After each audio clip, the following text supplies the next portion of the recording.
I can't hear you. Can you hear me? I cannot hear Oh, you. now, is this any different? It's different. I hear you now. You can hear me now. And guess what? I've been live streaming for 4 minutes and I was on mute. I was on mute, but it's You- okay.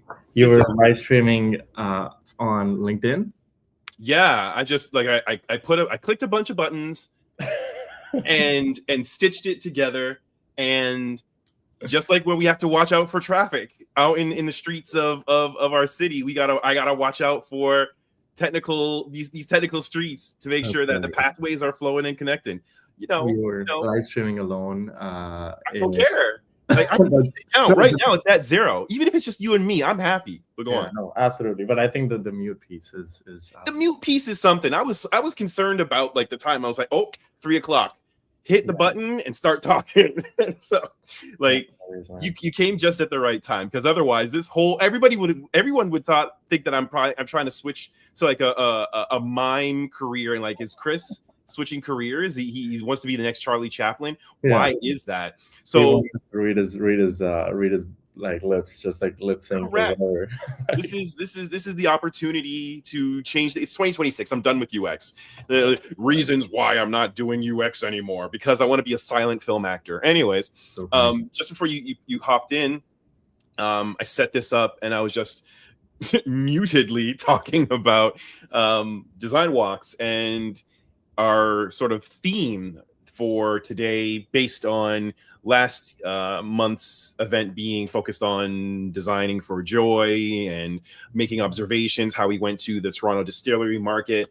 And that was a fun time. I was describing I didn't unpack all of it, but I was just describing the hot chocolate and the good food. And I had poutine, and then there was a Stranger Things set up, and we were just trying to observe the different components of that environment and how it made us feel, even from like a human aspect, like through the 5 senses. Totally. And that I got it, like I set that up to kind of give a bit of a contrast to today's theme. And even though we're doing it differently today, because while I was muted, I was like, depending on where you are, if you're warm and splish splashing, great for you. But in Toronto, in North America, where you get snow, it's negative 20, 22, 23. It's cold. I was defrosting. That is why it took me a couple of minutes. I was biking from my friend's house. I went there for lunch, and I was like, when I got home, I was like, my hands do not move. I was like typing really slow. I'm so glad that you made it here alive and in one piece, even though the thaw is real, and I was outside too, and I'm very glad we're doing this. But at the same time, we're just trying something different. And so I'm Chris. That's right. And together we form the dynamic duo of DesignWalks. And how many times is this? This is technically episode what? Episode 5? 5. Yeah. We've done this 5 times. Let me try this with we've done this 5 times. And the first one also, like, all of them have been based in Toronto. Arjun, do you want to talk about anything that comes to mind for you, either based on our previous episodes, which have all been in person with the exception of this one?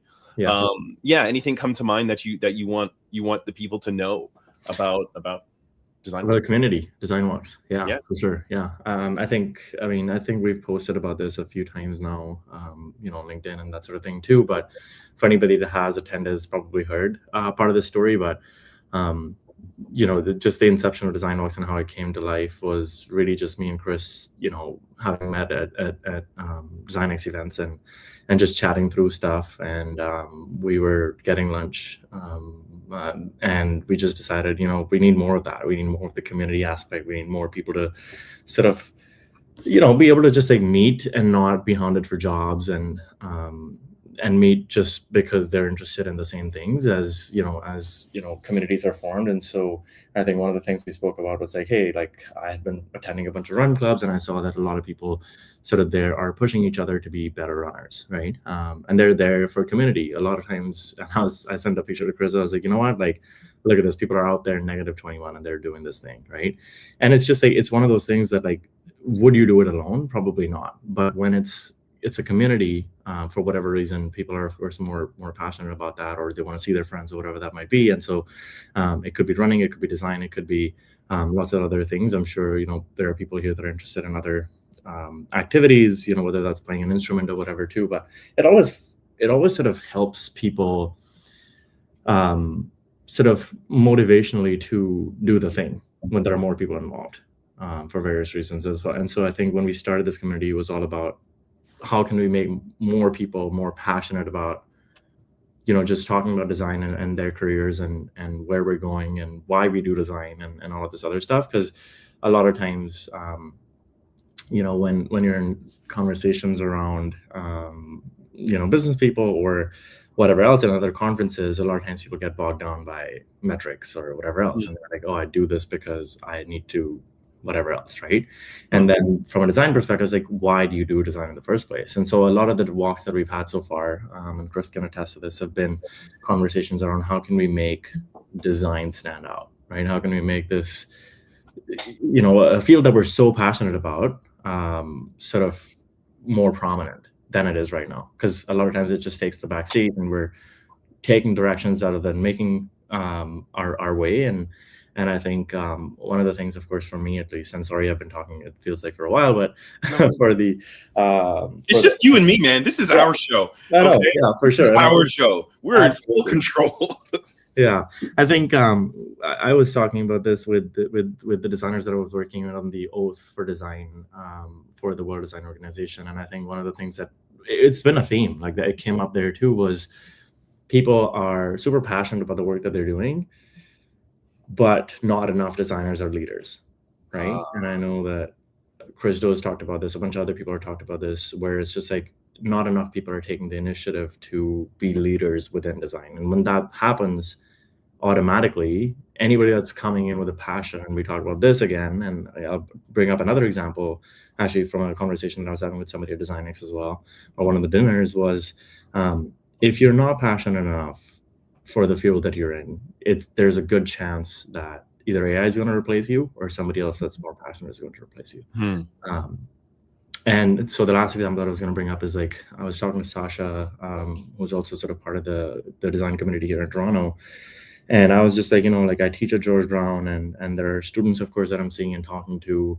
And I'm very much let's talk passion, let's talk meaning, let's talk why we're doing this stuff, right? Yeah. Especially if there's people that are coming in very early on. True. First year, first semester students, a lot of times they'll have, this thing. They're like, oh, I want to be a designer because here's my big design dream. And actually, this was the first year that I felt like I did not see that at all. Or very few students actually had a big design dream. I mean, there's always a few that'll still have it, but less so this year. A lot of them say, yeah, I want to work for, one of the big firms, or I want to make a difference in the world. I think that's a very common one that I think we see quite a bit in lots of different places and portfolios. And I want to make lives better.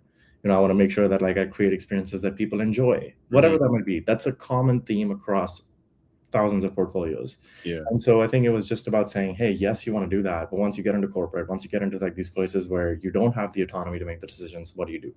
You just you're lost. And so sort of framing that and saying, if you have a community around you that's also sort of pushing to be the leader, you automatically start to have that conversation. You automatically start to have those, let's just call it like little things in the words that are sort of coming out in those conversations that are going to start to make a decision or make a difference, right? So it's like, if designers are never talking about finance, it's going to have an impact. If we're never thinking about business, it's going to have an impact, because people are like, that's how the world runs, right? And so just again, like pushing for some of those educational pieces, some of those conversations, and bringing that to sort of where we are in our passion sort of stuff for Pixel or whatever that might be, sort of becomes important. So I think that was at least one of the themes that I think we've noticed so far. Sorry, long. Don't apologize. Yeah. Don't apologize. First of all, I mean, I get it. We're in Canada. Like that's the thing to do. I'm sorry. Can I ask a question? Sorry. Can I add something? Sorry. Sorry. You want to cut in front of me? That's okay. It's cool. It's cool. I get it. And one of the things that I that really stood out for me while listening to you was around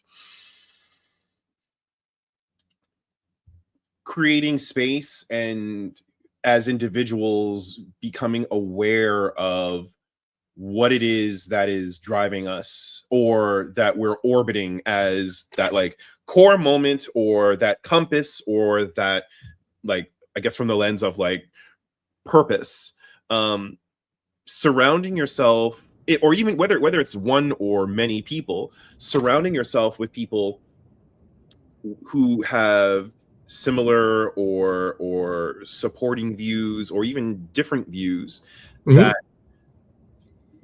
it's still good for you to be able to hear those out, because 100%. whether they agree, align, or disagree with you, it's still, I don't like to think of it as conflict, but it's like steel sharpens steel. 100%. Yeah. If I'm sharing a perspective that I have, or like a dream that I have, or something that I've been noodling on, as opposed to keeping it to myself, and there's a degree of vulnerability in that, like, Arjit, I'm thinking of doing this thing, I'm thinking of doing X, and sharing my idea. First, I have to make sure that you understand it, and that like what's in my head is communicating properly, and then how you interpret and react to it, that's gold, whether you agree with it or not. Because at the end of it, right, I think it all ties, like, purpose ties to permission, for like people who are sharing their ideas, the person, like the originator or the owner of the idea, to be vulnerable and courageous enough to share the idea, so that they get used to sharing it, so that they get used to telling that story, so that they get used to creating momentum around the idea. Or even if it's a question mark, like, there's this thing that I'm thinking about, and I haven't solved it yet, but I'm talking about it because I'm working on it. And even if the solution doesn't come from the conversation between you and I, the fact that I'm communicating it is still part of that process. So I think that's my takeaway and perspective based on what you shared, and that's what I think is pretty cool about the Design Walk community, the design community, whether it's Design X, Design Walks, whatever you have in your region. Those opportunities are really special, even if it's just you and someone else going for coffee and donuts. So absolutely. And I mean, I think, again, going back to the coffee and donuts, just like sort of maybe sticking with that and taking that forward, like, that's stuff that people do oftentimes when they're looking for new roles. This was just a way for us to say, like, let's not just do it then, right? Let's always do it. Let's always have a community. Let's always have people that we're driven by. Let's always have, the passion sort of alive. Whether somebody wants to bring in and talk about an idea that they're pushing for, and they can get, it's like a brainstorm, right? Like, they're brainstorming at all times when we're walking. They're talking about stuff, and they're like, hey, here's what I'm thinking about. Here's what I'm envisioning. And sometimes what happens is, sort of being in the same field, somebody might have done the same thing as you, right? And they might say, yes, this might work. No, this might not work. Here's what has worked for me, or whatever else that might be. And I think, rather than intentionally hounding somebody, again, like just for a job, or just for those questions, this allows us to be intentional in just any moment of life, any moment of, just being. And I think that was like, again, one of the things that happened on one of the walks when we were in Trinity, that we just started talking. We were literally just like going around in circles. You remember, like, we were just, well, give context. What is Trinity, and what do you mean by going in circles? Yeah, no, literally. So we were at Trinity Bellwoods, and park. It's a park. Yes, it's a park in like Toronto. our 1% of Central Park, right? And exactly. there's paths, and so when you're going in circles, there's a path. That's literally a big circle. Yeah, exactly. And we're just going around in that circle, and we're just talking about people's careers or whatever else that was sort of the topic. But it just didn't feel like we had been going on in circles for so long, just because the conversation was intriguing. And I actually had some friends that were sort of playing tennis at the courts nearby, and I passed them the first time and I said hello, and then the second and the third and the whatever n number of times, I was just talking, right? And I was just like, just that sort of thing. So I think it comes back to just saying that when the conversations start flowing just naturally, and people are there to have a good time, it doesn't feel like even if they're asking for feedback or questions or whatever else, it doesn't feel like anybody's hounding me, right? Time flies when you're having nerd fun. Exactly. And that's just in like, we're just doing it. It's the thing. So yeah, that was a beautiful episode, Design Walk episode as well, because it was the first one we had in a park. The weather was still pretty good. I feel like it was like September-ish. And we started in that park, and then we headed towards like a coffee shop.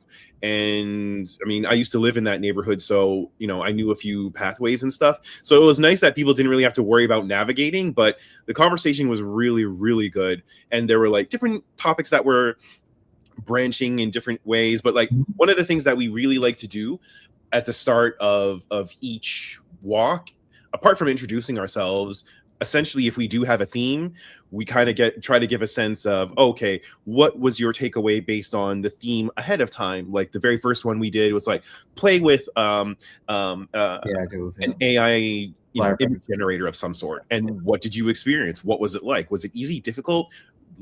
Were you surprised? And so creating themes so that at the foundational level, there was something that was unifying everyone to talk to in that moment in time was really good. But in that park episode 2 walk, while we had the foundational level, it also dovetailed into passion projects, and people were sharing quite open and freely in a way that I wasn't expecting. And some people had been working on stuff for years, or something, in progress, or like the nugget of an idea, like the glimmer of an idea. And it was a really good crowd because there was no judgment, and one or two people I think were trying to solve for something, and that was okay. Like no matter what fidelity the passion project that you had, it didn't matter what fidelity it was at. It was very, and I think that's a different type of lightning that we've been trying to bottle for every episode or design walk that we've had. So I think that's what's really cool about today's theme, Shift 6. No, Shift. I'll just click the button. I memorized them, but it didn't work at that time, and that's all right. That's the idea around Ikigai and purpose, passion, and progress. And so I feel like the first time I heard about the Ikigai concept, it was around 2022, maybe even a little earlier. For context, in 2022, I was working in video game software at Unity Technologies, and it was either before I moved to Montreal or while I was there that I first heard about it from Christo, who's one of my favorite design heroes, and especially with respect to how he's tried to support the community, both in the design creative community, both in person and online. And that was my first exposure to Ikigai. How about you? Ikigai was around the same time for me, I think like 2022, 23, 22, I would say. And it's actually something that came out of, my passion for just lots of different things. And I think when I first started my journey along this sort of path, it was actually like during my undergrad, and I was still sort of in my final semester. And the conversation that I was having with myself a lot of times, just like, what are the things that I'm buying and why? And so I actually stumbled upon like the documentary, like Minimalism and that sort of thing on Netflix. And then I got into their podcast, and I was like huge into that. And that was like the thing that I wanted to talk about. There was like the conversations around like, like Tony Robbins and just, again, like sort of pushing into that sort of direction of like, just getting better every day. And like, what am I doing? Like 1% and all of this stuff. And since then, it just like sort of continued to be, the direction that I wanted to take from a design standpoint. Because sort of I have to take you back. When I first started wanting to be a designer, I was like around maybe like 13, 14 years old. And I'm sketching cars, and I want to be an automotive designer. I'm like in the back of the class just doing that, right? And it's just like whatever subject. Were you listening in the class, or were you oh yes, Mr. McGillicuddy. Yes, the square root of pi is I don't know. So I'm not listening. at the time, right? I'm more focused on this stuff because I'm like, this is what I care about. Like, this is what I want to do. And like, I have friends that were like sitting together and we're sketching. Anyway, like, I think I was a decent student, nothing great, but I think that was my passion. That's what I wanted to do. That's what I wanted to talk about, cars and stuff. Like, I think a lot of sort of guys when we're at that age, we maybe have that as a thing. At least that was true for my circle.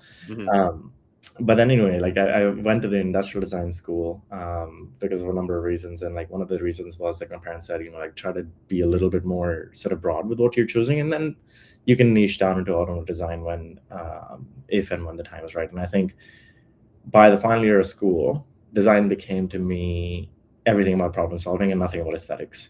I was like, sure, I can make something look good, but unless it's form follows function, unless it's meaning first, I'm solving a problem. I'm actually truly thinking about what people are struggling with, and the research, the interviews, the surveys, whatever that might be at the time, I'm not having fun.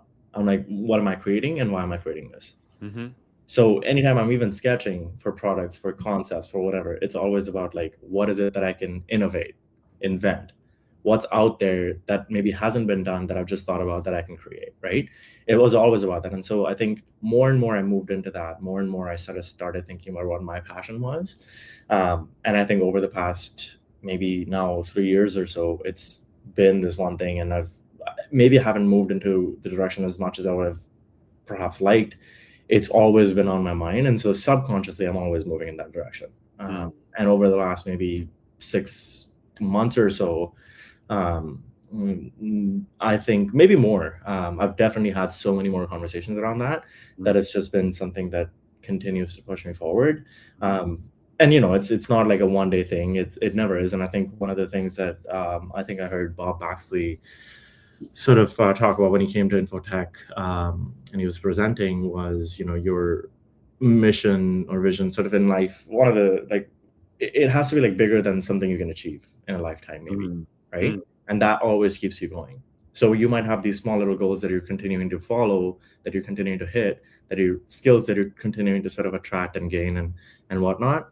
Your goal at the end of the day is something that you probably will never achieve, and that's okay, because that's what keeps you going, right? And you'll maybe move the needle a little bit, and then somebody else will take that forward. But you were somebody that came in and did the thing. And I think that's what drives me forward in saying, might not be able to do everything, but I can make an impact. And impact became the biggest thing to me. And I think Ikigai sort of sits at the intersection of all of that quite well. Because I was just like, sure, there's always an aspect of like, yeah, like how what can you get paid for? And that's one of the things on the diagram. And it's like, it's this thing. Like, I want to be an innovator and inventor, and I want to think about actual problems that we're going to solve. And so I've been teaching, of course, for the past couple of years at George Brown.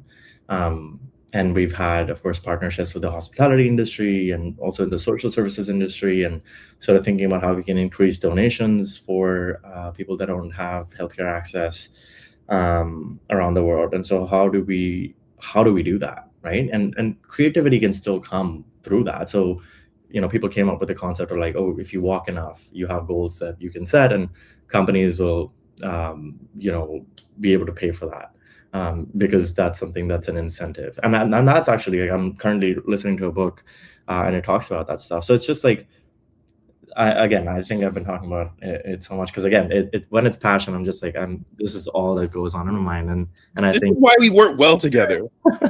Those people who don't know us were people who weren't at the summer lunch that we had, and we were just like vibing and nerding off of DesignX is great, but wouldn't it be great if we had more of it? Yeah, exactly. Nah, you got nothing to worry about. Like, speak your truth. Yeah, thank you. Yeah, no, I think, and that's it. Like, it's just like when you start to have those meaningful projects sort of that you're working on, it becomes less about work and more about, like, again, I just do this because for the love of it. Like people say it's for the love of the game. Like that's a phrase, and sometimes that can mean like finance and for the numbers and whatever. And like, there's actually people out there that just do it for the numbers. They're like, I go to work and I want to hit that number, right?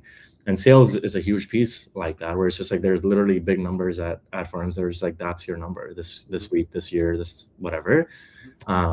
And for me, it's just like, it's the impact. So Mhm. that's Ikigai for me in a gist, I think. Yeah.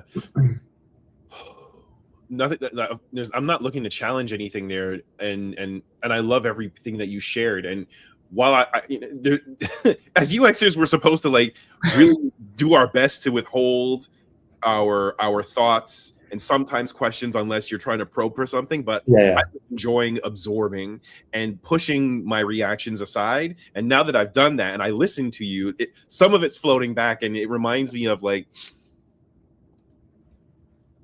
before I was a UXer, I was a graphic designer, and Mhm. my struggle was real. Mhm. my Yeah. my journey to right now was not smooth at Mhm. all. And like, for context, I used to do like, I wasn't the best freelancer. Like I wasn't like excited about the concept of freelance, but I was just, at the time I was like, get something stable, Yeah. have sort of security, and become an adult. And so illustration was the first like attempt at that, and then I pivoted to graphic design, and I did that for a number of years, and then UX and human-centered design found me on that journey. And along the way, this going back to my time as a graphic designer, I was in certain work environments that were not the best. And I'm not going to name names, but it for the reasons that that orbited my experience at that particular time. I'll give you a year, for example, 2010, for example. I had a very long commute to the work that, like, to the job that I was doing at the time, and I never once in my life felt so out of fuel, so empty, because I knew how to use the tools. I knew how to get the job done, but I had never felt so run down, but not tired. Like, I was not ready to I did not want to get out of bed at all. And I'd never experienced that before. So I dragged myself out of bed, and then, gee whiz, almost like an hour long bus ride to the subway all the way down to downtown, and then a streetcar to the workplace. And I'll tell you, I've had other jobs in my career that were much longer in commute, but they weren't a problem because I was thinking, and I was working while I was going to that job that I was looking forward to. So having that contrast of, oh, why is this it? Like, during the depressing era, 2010, is this it? Like, this can't be it for me. Like, I don't like these conditions for reasons A, B, C, D, E. And it made a real dent in the lack of momentum that I had at that particular time. And so, because I had that period of time, I know what that contrast looks like between suffering, professional suffering, and then over the years seeing and experiencing slices of thriving, slices of challenging work, slices of dynamic collaboration.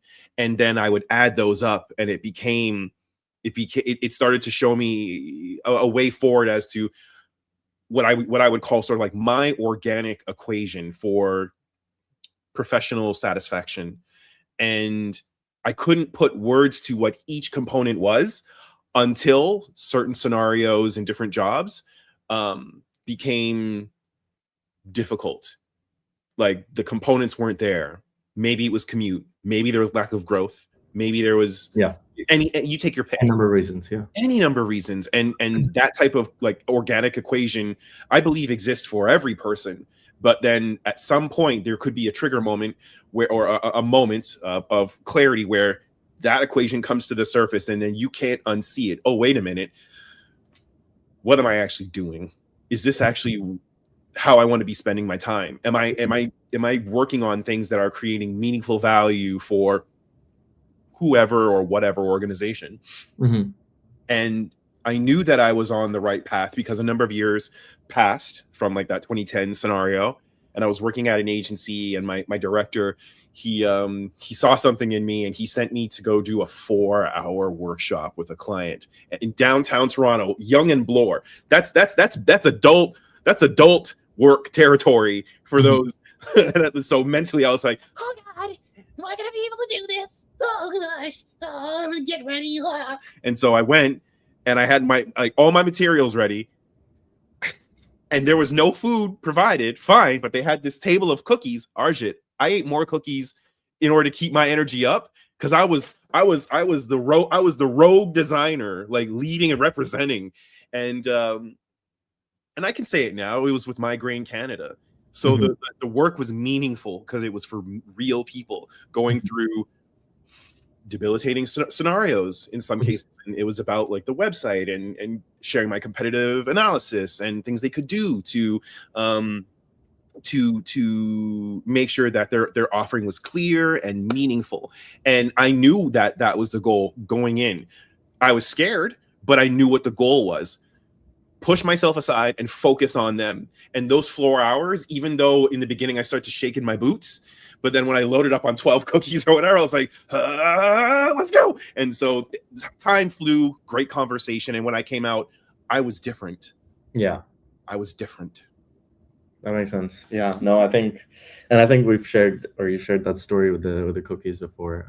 Certainly something that like every time I hear it, I'm like, yeah, that sounds like it would have been a time for sure. I mean, again, like I think going back to times when I've faced certain things like that too, like especially the thing that you're mentioning about like the travel and stuff. There was a position that I was sort of in where I was working at this shoe place. Like I was designing like shoe knits. Like I don't know if you know like fly knit and that sort of thing that like Nike and Adidas do now. Essentially, like the entire shoe is one piece, or the top of the shoe is one piece, and it sort of just sits onto a sole. And so I was designing those, and what I saw was like this actually happened to me in two positions, and that was one of them. And essentially, what happened is like I saw that the person that was there as the other knit designer, like that had the primary role of that, he was very much in a place where he did not want to share sort of the secrets, right? Or did not want to teach me, because I think, this is something I reflected on and actually presented as part of one of my presentations last year at a conference. Mm. um it felt like for somebody in India, or somebody sort of in a position where they can't, like the biggest challenge essentially that they have is to put food on the table. Mm-hmm. They're not worried that they need to innovate. They're not worried that they need to make a change, bring a change, right? It's all about, let me do a new design, whether that's picked up from somewhere, copied, or whatever that might be, as long as my job is secure, I'm good to go. So he didn't want to share the secrets, because it was like, if I teach this guy, he's going to be able to do the stuff that I do, and he might take my job. That was never the goal. That was never sort of what I wanted to do. That was never sort of the long term this thing, but it was definitely something that I saw and learned from, right? Because I was just like, I understand, and like it's being able to empathize with that situation too.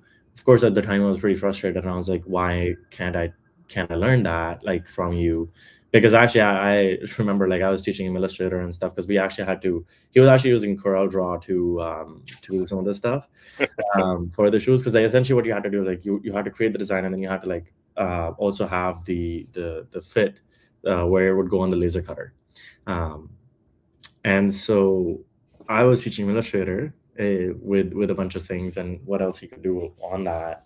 Um, and I wasn't really getting that same thing in return. So my thing was I could sketch stuff, and I could put stuff together in other ways, prototype stuff in other ways, but I couldn't necessarily at the time use the knit software. And then I of course like went on YouTube and tried to find it, but it was very niche. Like the software is like not very readily available to learn, or at the time wasn't really readily available to learn online too. So it was just a tough time.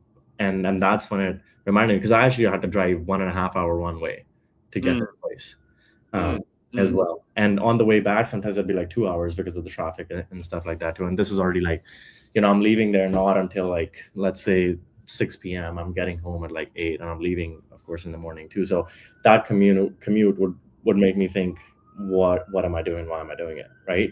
And then with that, it's like, to your point from earlier, it's like, am I cognitively being challenged? Like, is there enough here that I'm learning something, that I know I can apply the skill in the future? Or am I just fighting the battles that are not going to let me get anywhere? Because like sometimes it's okay to fight the battles as long as you see a light at the end of the tunnel. But otherwise, you're just like, you're fighting the same battle over and over. And for whatever reason, there could be a number of reasons that you're not going to get anywhere from that. And that was one of my other problems. And this happened at a different job too, where I actually started as a graphic designer as well. But I wanted to, do the thing and whatever, like, and to be fair, like I was never a visual graphic designer at the time, because I came from an industrial design background. Problems were the thing. And yes, I could do stuff, Photoshop, Illustrator, whatever, Adobe CC, but it wasn't what was my strength or what was taught to me during undergrad either. And so when I started to do that stuff, there was very little that was being given to me. A lot of it was just like customer problems. And at the time, it was very much a get on the call and help a customer solve something. So it felt like I was doing more customer service than I was doing design. And that became a problem, because not because I did not want to help solve the problem. But my thing was, I want to solve the problem through design, not tell them, I don't know why the software is not working, but maybe here's something you can do. There's value in it. Troubleshooting almost. Huh? Oh, like a version of troubleshooting. Yeah, for sure. And I think that's not the part that I think got me off the edge. The thing that got me off the edge was like, if you're in customer service, it's often told for you to not tell the customer that you're wrong, or the company's doing something wrong. It's like, oh, have you figured this out, or have you done it this way? Yeah. And for you to just solve the problem and tell them, or if the problem is not solvable, you just tell them, hey, we'll let you know later, or we'll sort of get back to you. Yeah. And so I think that's what sort of threw me off the edge, and I was just like, this is tough. And I mean, at the same time, like COVID hit and things like that, so there's all of that. But I think just thinking through all of this as you were talking, I think cognitively, again, I wasn't just like being challenged in the skill that I wanted to be challenged in. So you pick up the skills, and that's fine. And I think that's one of the things that I want to end this spiel on really is, you might have a 10-year goal. You might want to go do something with that. That doesn't mean that what you're doing today doesn't matter. True. As long as it's a skill that you're going to use in the future, as long as it's on a roadmap that's going to lead you there, you're good to go. Yeah. And go ahead. That's what matters, Yeah. And the plus one on that, a thing that I've experienced is I used to think that I had to have a laser clear, crystal clear vision of what I had to do and in order to get, and I had to have a crystal clear version of the destination and the goal. But over my personal experience, that's not 100% true. Intention for me has been a very, very big supporter to move through the fog of different challenges or chapters. And it still brought me through. And I think it's that the word I used already, it's that intention that can be a really strong ally for you. Because like I agree with you, if you're investing in yourself and you identified a skill or something that you think will help you down the road, cool. But then at the same time, in my experience, I was trying to, like, I went through thinking about, because like you identified a really interesting period of time, like pandemic. At that time, me going into pandemic, I was just beginning to do teaching and mentoring online. And here in Toronto, we have Brain Station, there's George Brown College, and then there are international entities, Springboard, General Assembly. I was working with Design Lab. And a former colleague like suggested I should check it out, and just because they're looking for instructors, and I was already doing UX in the agency. So I reached out, became one of their instructors, and then, or like instructor mentors. And at first, this was 2020. At first, I just wanted to help. I just wanted to help other people who were transitioning, or if this was like their post-secondary, post-high school chapter. And I just wanted to be helpful. But that was 2020. Fast forward 1 year, 2, 3, 4, 5 years. And those people and the people that I worked with along the way, now it's over 150 something people. When you meet that many people, and some of them had different levels of intensity, some curious, some this is what I'm going to do, and other people just give me the assignment and let me be on my way kind of thing. When you get exposed to that many people and you can help serve and impact in some way to help them move on and grow and progress, it changes you. And for me, I mean, this is my statement. It changes you. It changed me, because my own definition of a senior designer, lead, or a manager, or someone in leadership position at that time, pre-pandemic, I never wanted to touch those roles with a 10-foot pole. I just wanted to be an IC, stay in my lane, click the buttons, and do the work, do the research, and then go home and have some tea. And but when you work with humans, I don't even want to say for better, for worse, for better, it changed me. And I didn't know how it would until 5 years. Like, this was now 2026. Last year, I made the decision to move away from formal boot camp mentoring and teaching to be more intentional and do it more one-on-one. And was I scared? I did it scared. I'm not teaching curriculum. I'm working one-on-one with people based on their careers. And that was a slice of some of the most enjoyable aspects of the work, because the very first time I did it during the start of pandemic, like when everyone was sheltering at home, I was co-teaching a course. And in the Zoom room, a bunch of floating heads of students and so on. And when we would like put a question to the group and so on, that like the 99% of them would just be like everyone was sheltering in place. Like it was a human-wide experience, right? Right. But then in office hours, when it was one-on-one, that's when the guard came down, and then people were starting to get vulnerable and talk to me about the real things on their mind in relation to like the course and stuff like that. I don't even know if I should be doing this, Chris. What's coming? And then they wouldn't like. Sorry, that was a terrible Arnold Schwarzenegger impression. I can do better, but the point is that they began to trust me, and I was like, this is what I really enjoy. Mm-hmm. This is now they're surfacing the problem or the opportunity that they're dealing with. Yeah. And that is where I started to get very, very curious and fired up to serve them. Yeah. And that is the moment that changed me forever without my knowing it. And I think that's another core contributor to the community that we've built, and is growing. And like one of the reasons why we're here, we can do whatever we want. Like we could have gone out and froze our chicken fingers off, but at the same time, like we're still here talking and unraveling these different key moments that have contributed to our perspective of building community, supporting people on their journeys, and finding meaning along the way across the different branches that they can take. Yeah, so it's pretty cool. I think it's pretty cool. Yeah, and I think to that point, like what comes to mind is like I've been talking about this for a little bit now. Like one of the podcasts, the episodes that we did with the World Design Organization, I was interviewing one of like my professor and then his professor, so like 3 generations of people sort of teaching, and they're both amazing people. And I was sort of talking about this stuff, and what we came to was we're not designing products or services, sometimes we're designing people.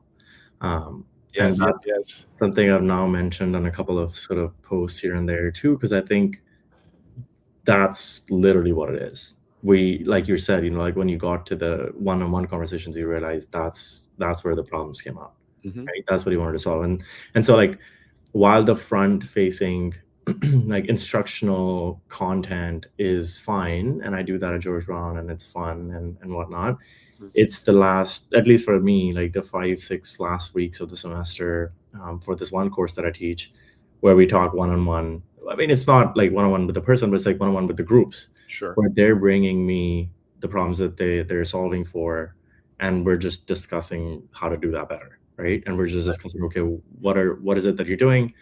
here's, maybe some feedback that I'll provide, but also like, here's some things that you could think about. Here's some things that you might not have envisioned right now that you could maybe put into place.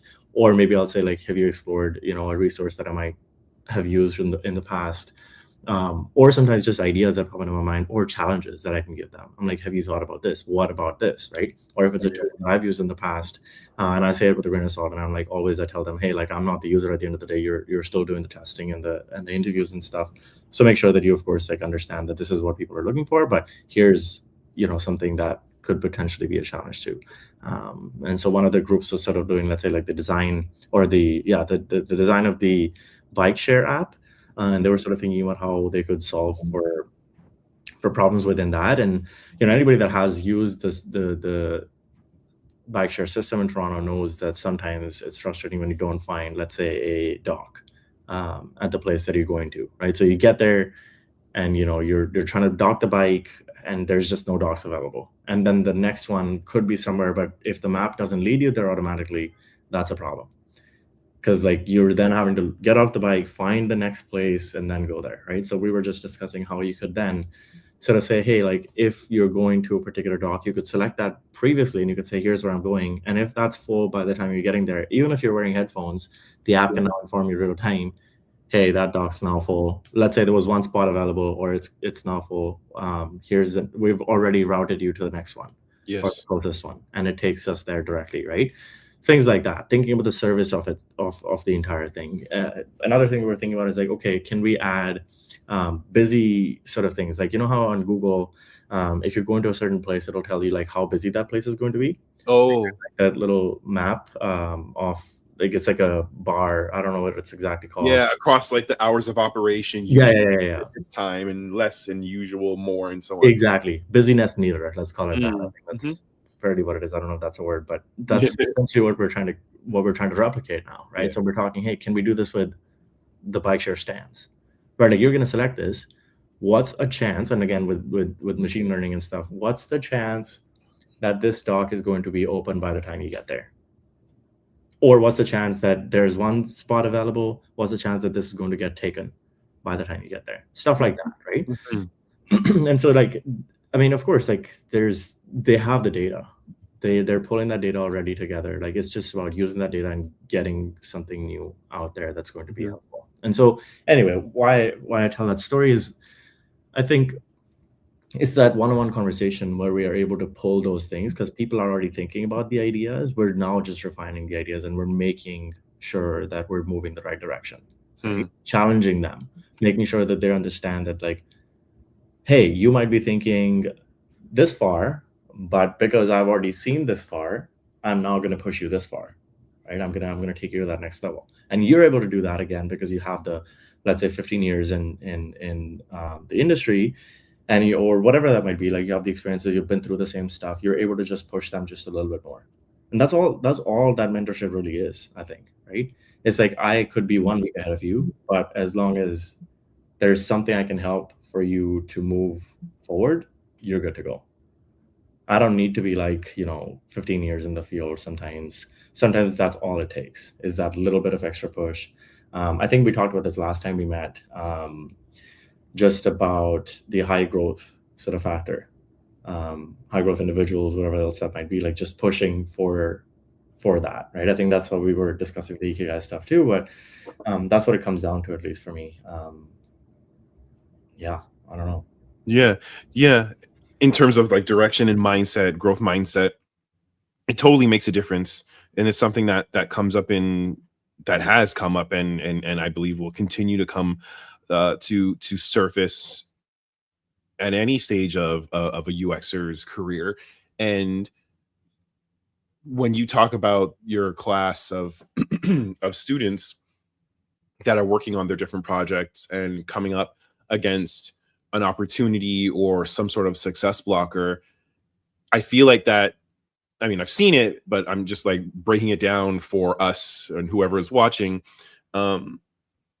That space to be able to take a problem or an opportunity or a success blocker and openly attempt to dissect it or orbit around it is still meaningful work, because you're processing, you're looking for almost if it's like a problem, you're looking for that moment where it can shatter, where you can shatter that blocker. And I get satisfaction from that, or at least like, because it's not even if it's not my project, I don't take joy in telling you what the answer is, because even if that's just my perspective, and I might be close to it, it doesn't serve you, the individual, for me to tell you the answer, because I don't have your data. I have not been on the journey you have been. I haven't spoken to the people that you've spoken to, which is why it's helpful to, I prefer to ask questions, mostly so that I make sure that I still understand what you're working on and the lenses that you're applying. But then at the same time, having that space to discuss and try to dissect with like checking solutioning is still a version of getting reps in, and it stops being work when you're having these moments and spaces of discussion when they kind of match that energy. When it's like everyone's pointed in the same direction to assess or conversationally validate, this is where we're at, this is what we've tried. Oh, okay, thanks, Chris, we thought about that, and these are the reasons why we didn't go in that direction. But thank you, because your outside perspective, fresh eyes, are bringing something new to me, and now I'm wondering if I should try this, and this. And so it's not necessarily always about the solution, it's sort of about the journey. Challenging beliefs. Correct. No, 100%. I think it is that the challenging of beliefs that sometimes will just like push you a little bit further. Because like, and I think this goes back to like the basics of travel and stuff like that, which a lot of people talk about as well. It's just like, if you live in the sort of same place, there's only so far that you can think, because like you just maybe don't know the other side of the perspective, or the other side of the world or whatever. And of course, like that's changing with social media and all this other stuff, internet access and what's happened over the last, of course, many years now. But there's still something just so powerful with travel, for example, right? It's the tactility of being in a place. I think I was talking to somebody very recently about this, where it's just like, just because you've been to a place where maybe you don't speak the language, or maybe there's a challenge to whatever you have to do, from getting from one place to another, you can't read the language or whatever else that might be. That can be humbling, and that can teach you something. And I think with education and mentorship and all of this other stuff too, a lot of times it is just like saying, hey, like I have this perspective that I'm gonna just bring, that'll help you just move a little bit further. It might not be the right perspective, but it might take you further. And again, I'll go back to the conversation that I had with the two professors, because we talked about that exact thing, where it's just like, I might not have the answers, but we'll try to get you further. I'll be in the boat with you. I'm okay to be there and try to figure it out together. And we're both going to try to not drown, essentially, right? Because I'm with you here. And sometimes it can be more challenging when you're just throwing stuff out there, what have you tried this? Have you tried that? Have you tried this? Have you tried that? Or just giving like answers too, right? Where it's just like, you're like, hey, just do this. But if they don't know how to get there, then you're not really helping. And I think that's what I think you do well too, with just like, you're very active when I think you're mentoring and like talking to people, because like that's your passion and you want to help and you want to push them forward. And I think that's really important in mentorship. And I think people maybe that are not doing that are potentially leaving a lot on the table, because you might tell somebody like what the right or wrong thing is, but that's half the fun. Like you said, it's like that's the journey. Like I need to be able to figure that out on my own. And I think that is why the Ikigai concept is just like something that's such a personal activity, and like somebody can guide you through that. But a lot of times it's like, that's my question to a lot of people is just like, what are you passionate about? It's like, I can't start talking to you about that stuff unless I know that's what you're about. And it could be hobbies. True. It could be like, you literally tell me like, hey, I like to do this. Yes. It's like, I read a quote somewhere, and essentially what it said is just like, what do you do in your free time, or whatever the exact thing was. I think I know which one you're talking about. Right. And it's just like, it's what are you doing in the time that you're not working, or whatever the exact quote is. Yeah. And that's the work that you should be doing. That's the work that you should be doing forever. Right. Yeah. It's just like the contemplation, or the what's it called? When you're not working and you should be working, What is that? What's the word? Not downtime. It's just skipping my mind. Or extracurricular. No, you're just procrastinating. Sorry. That's what people think it's procrastinating. What you're doing when you're procrastinating. Exactly. Interesting. What's the thing that you're doing when you're procrastinating? That's the thing that you're doing. And like, of course, there could be answers like, oh, I just watch TV or I just scroll through. But it's like, of course, there's something else that you might be doing that's like something. What are you doing when you think you're procrastinating that's actually constructive? Exactly. What you're creating, and that's what it all comes down to. Is like at the end of the day, what is it that you're not consuming but creating? That's your thing. There's a really interesting. There's a really interesting story that that reminds me of, and it took place in 2022. I was coaching somebody who was transitioning from ad tech to, well, they thought they needed to stay in ad tech because they had a really, really good run, lots of good successes, and now they wanted to switch to product design UX. And they put their portfolio together. We were talking about their approach and how they're positioning and so on. They were doing interviews. This is 2022, by the way. And they were getting out there and they were doing interviews, and they got really, really close, but then they got rejected. Like they got to end stage and then they got rejected. And it was the word I'm looking for. It was deflating, and for them. And I was there, and we were sitting in that sort of debrief, and they were sort of being a little like hard on themselves. And I was trying to like reel them back in. Like, that's not that's not what this is about. You haven't failed. You had a target and you shot for it. Yeah. These things do happen. We all get rejected. Yeah. And then they had this moment of self-doubt where they were in this mindset of I don't think I can be anywhere. I don't think I can be in any other industry sphere. And I was like, is this really where you want to be? Do you really want to be in this industry? Not UX, ad tech. And then they were like, you know what? I really want to move into health. Yeah. And I've been working with them for like almost a year by that point. I'm like, why didn't you tell me this sooner? This is interesting. Let's do a bit of window shopping and identify example companies or organizations that on the surface level, just like this, we're talking about this right now, that might resonate with you. And that opened a door of possibility.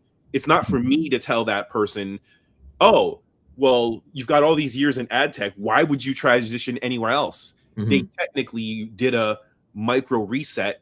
And long story short, that is where they landed their role. And they've been there since 2022. Yeah. And they're thriving because it's aligned to them. It's fascinating. Fascinating. It happens. Yeah. And I think there's, of course, multiple things that can lead you there. For some people, it's like, oh, I had a job loss or whatever else. And that made me pivot. And I really thought, and of course, COVID was a huge piece of that. Like a lot of people were sick. They're starting their own businesses. They were thinking about a lot of different things, or the directions that they wanted to go into, especially when layoffs happened. And I have a sticky note here that sort of talks about that exact thing. Actually, the sticky note, like sticky note. You don't have to, like, is if it's personal, then, but like, what's the theme of the sticky note? Exactly that, right?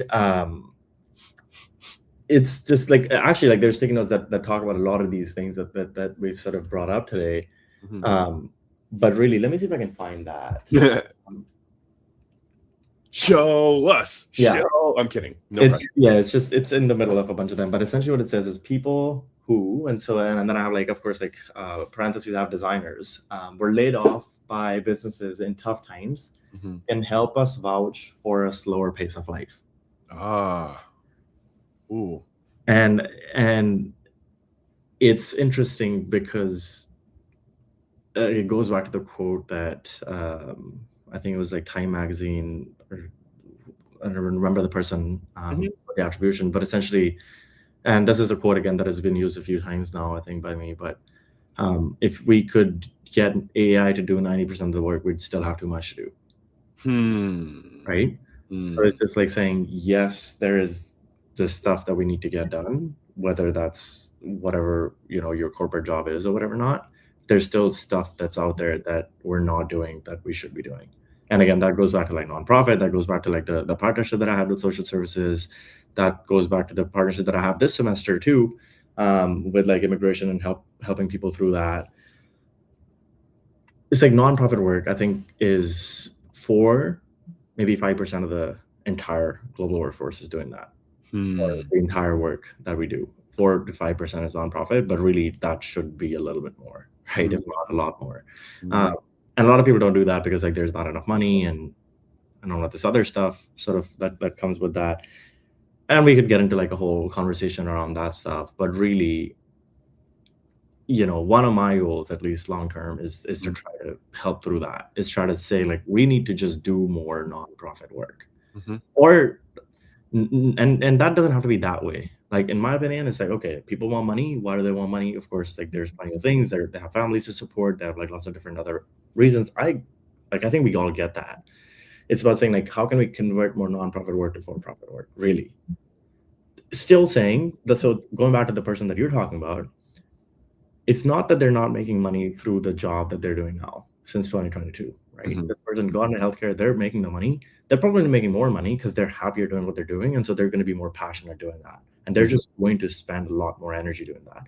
So it's not to say that just do stuff that makes more money. It's to say that do something that you really enjoy and you'll automatically continue to make the money. And however much you'll make, you'll be happier. True. So, I don't know. I mean, that's just, again, it's a whole path that we can go down, but I think, and it's meaningful. Like when you're aligned with something that is meaningful to you at some point, whether you're aware of it or not, I believe you start to get momentum because things are, as I said, a lot like for you as as the individual, you are like all of the dots are connected based on the things that matter to you. And then it becomes a different type of fuel. And I'm living that outside of my 9 to 5. And like when I like coach and mentor UX professional careers, right? Because I've had a lot of bumps in the road and there are things that I want to help other people avoid.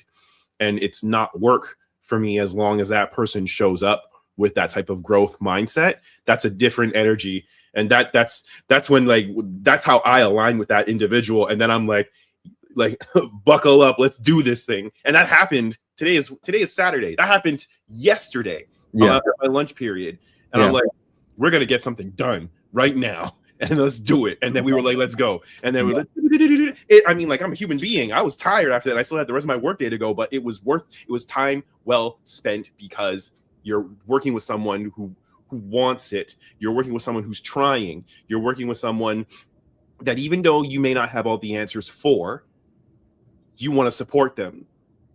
And for me, that's the definition and equation of parts of what Ikigai are. And when, to be honest, it's to your earlier point, what is the thing that you're doing when you're procrastinating but is truly constructive?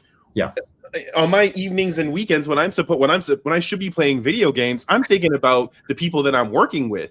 And I'm like, so and so said this, and there could be an opportunity to kind of do this, that, and the other. Let me grab my pencil for a minute. Or let me record this voice note and see if I can break this thing down.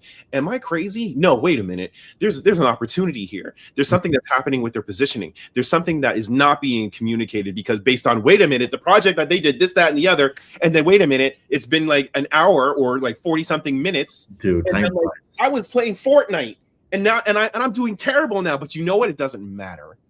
Time flies when you're like, guess what? So-and-so, what do you think of this? And they're like, let me take that back. Chris, you were right. I think there is a way through. And then it's like, totally. Okay. Yeah. I was thinking about this, and I actually was listening to a podcast a few days ago as well. Harvard professor Arthur Brooks, and I just brought up just to make sure that I'm saying it correctly, but like he's come out with a new book, The Meaning of Your Life, Finding Purpose in the Age of let's see, let me confirm. In the age of AI? I don't know. In the age of emptiness. Ooh. And I was just like, I heard this podcast and I was just like, dude, this is what I've been screaming from the top of my lungs for the past 3 years, like at least, And yeah, I mean, it's coming out in March. I'm super excited to get my hands on it. But I think that it seems like it's going to have a lot of what we're discussing here. And yeah, this guy literally, man, that's all he talks about. And his routine is crazy too. Like he's gonna wake up at like 4:30 every day, and it's like it's a certain time. Like I think that there's a word for it that they used, and then he actually works out first because that's a consistent thing, and it's never gonna be different as long as you slept in the right time. Like I often say, like your routine starts in the night previous night. Yeah, he wakes up 4:30, works out, does his thing. He said he drinks a liter of coffee, I think. Huh? Yeah. And this guy, it's like 400 After the workout. Huh? After the workout. After the workout, but not before. That's the thing. So he's like, I don't use caffeine to wake up. I use caffeine to concentrate. And I was like, wait. It was crazy, man. Ooh. I don't know. I mean, it's like different things work for different people. Yeah, and people are just like, oh, I don't want to use caffeine and stuff. But he's like, then I started working and 4 hours go by. And then he's like, my wife comes in and, you know, and then I think he said like, and then she says, oh, it's like time for lunch. And he's like, okay, like he doesn't even know, you know? Okay, I guess I need fuel. Yeah. You're first human. Dude, Wow. that's the kind of thing that I'm just like, holy shit. And he's sustaining that? He's sustaining that, dude. Like he's yeah, like I mean, look him up. I think Arthur Brooks. Arthur Brooks? Yeah. I've done a version of that from a book I read called Miracle Mornings by Hal Elrod, and it pivots on that piece too. Prep the night before, set the intention, and so that when you wake up, you, regardless of however much sleep you had, you're going to get up and do the thing. And then his structure is like, in order to like go in and attack the big thing, here are a handful of like 10-minute small things to trick your brain into, oh, I accomplished da. Now let's go. I've got momentum. Now I'm going to do the big thing. And I did that in 2021 when I was trying to isolate enough time for me to focus on what my next career chapter would look like. Because I was the work environment that I was in at the time was becoming a detriment as opposed to a force multiplier. And there are only so many hours in the day, from like typical get up at 7 or 8 in the morning, and then you do your work, and then it's the evening, and then like the day is over. Not so. If you so the Miracle Morning, the Hal Elrod framework was like, go to bed at 9, no later than 10, and then set an experiment for yourself the next morning. How early can you get up and experiment? So I was a brand new parent at that point, and so I tried 7 a.m. Well, like of course 7 a.m. was like not good enough. 6 a.m. not good enough. That my kid got up. 5, good, but I need more. 4, like 4:30. 4. I tried at 3:30. I was like, okay, this is too much time. But at least I had enough data to see for myself, how much did I actually need based on the goal or challenge I was trying to create or break down. And I was starting to make progress. I couldn't do it every day because I had to recharge. But shout out to that guy. Like, that sounds great. That's it. Have you done a version of it, or have you tried it? I mean, yeah, for like last year, I think I was pretty much up every morning, 5:30 for sure. Some days I was like, okay, I was working late, and so it was not 5:30 but 6. So the version of that for me is like I start my mornings with a workout for sure. And that's something I've done for maybe the last, I want to say like 10 years or so. Well done. First thing in the morning, it has to be a workout. So of course, the days that I maybe did not get as good of a sleep or something, which is something again I'm trying to work on and make better off. But the days that I do get up and have had enough sleep and I do my workout, I've done a lot of the hard work already. That's the big win. Huh? That's the big win. It's a big win, right? And so sometimes, I mean, in Toronto, it can be getting outside the house. I know it's going to be like -10 to walk to the gym, but it's like, I'm going to do it. And then when I come back, I'm like, I am on the top of the world, right? It's like that feeling of saying like, yeah, I've accomplished something really hard. And then when I get to work, I'm like, there's no challenge that's big enough, you know? Because I think, and then again, like there's multiple sort of variations of that, but I think for me, that's worked really, really well. And since I started tracking a lot of my workouts in the morning too, that's made a lot of a difference. And until last year, early 2025 mid, I ran a marathon, and a lot of it was training. And so it's like, okay, like, racking numbers up per week was a huge thing. So that was tracked. but my workouts weren't tracked as well. Like I knew what I was doing, but I wasn't tracking them, as I am doing now, because like I actually fractured my foot last year, and I then started to really push it in the gym, and I was like, okay, what am I lifting? What do I need to lift, and what's my goal? When I did that, when I started to then go to the gym and do those things in the morning, and I was like, I hit a PR today, and it was like a weekly thing, and I was just like, this is great. And the data is the data. Whether you're breaking PRs or not, the data is the data, and that doesn't mean success or failure. It's simply that moment of time, and now you may find there's a baseline. You may find there's something even below the baseline, but at the same time, just knowing that where those floors are, you know that you've got so much more potential and gas in the tank to surpass them, and then now okay, well, now that I know what these floors are, I don't want to go back down there again. How do I avoid them? And then that data becomes power. Exactly. And you start over that. For running, it's like very, very easy to track that. For working out, it's also not bad to track. Like it's easy to track if you're doing that. But it's like at the time, I think the goal for me, like the shift was like saying, of course, like yes, I've always sort of wanted to be healthy and that sort of thing. And having like lived sort of pretty much on my own for the last 10 or so years, it's definitely been something that I've had to think about, like nutrition and all of this other stuff.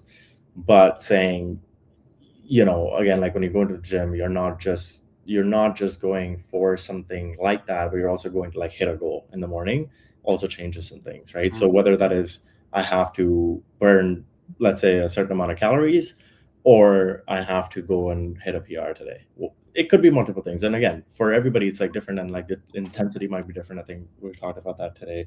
So it can be whatever, but I think like just having that goal of whatever that might be certainly helps. And I think with the Ikigai and everything that we're talking about here, having that 10-year thing, to me, I mean, look, it doesn't always go true, and it's not always going to happen, but it's more likely to happen if you have a plan. True. That's all I'm saying. It's always just like, hey, I'm working towards that, and I have systems built around that I know will help lead me there. And that's going to be more. It's going to be more possible when that system is in place. When you're like, I wake up at this time and I do this stuff and I go to the gym every day. It's more likely that I'm going to hit my goals because I know I go to the gym every day. So let's say I have a certain goal with hitting a certain dumbbell, right? Whatever the weight might be. It's only going to happen if I go to the gym every day. Right? I can't be inconsistent with that and hope that just happens someday. And I think that's the thing that some people miss sometimes. And I think being able to push that more personally in my thought makes a better, design society and whatnot too. Because it's like when you have a goal and you're like, I want to solve this problem for the world, you work for those companies, you push for that. Whether you're working somewhere else right now and it's just like, hey, I can't get into that right now, that's okay. But you're getting the skill to be able to get there. So next time in a year or two when you're ready, that's still going to be on your mind rather than, I just want to shift now. That's all. And to your and that point there that's anchoring to me that I'm responding to right now is, even if you haven't figured out the how, it's trying to identify the what that is more powerful than how am I going to do this? Because there are some people who say they want a thing and they're not making any effort or expenditure of energy in any way, shape, or form to try to reach for the what, the goal, the thing that they say matters to them. But if they're not reaching for it, it's not going to happen. And I can't remember the exact quote, but it's something along the lines of, once you identify what you want, the how is none of your business. Not at all. When you know what you want. And that kind of goes back to my own observation from my own journey. I didn't know. I broke into my dream tier once before. I was impacted by a layoff and I was like, dang it, I just got here. How do I figure this out? How do I stay here? And I couldn't figure it out. And the long and short of it, my career coach at the time, shout out Nada, she was like, it doesn't matter. Like, you've already proven to yourself and like kind of the universe that you've done it. You did it before. You can do it again.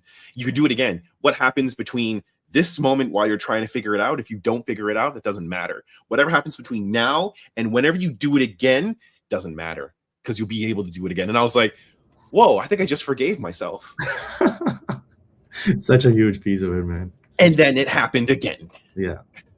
Yeah. That's a huge piece of it. Yeah. I think, yeah. I mean, I think it's a good place to sort of maybe wrap this up too. Yeah. We did really well. We did. I actually am. Yeah. Good job, RJ. We did really well. Good job.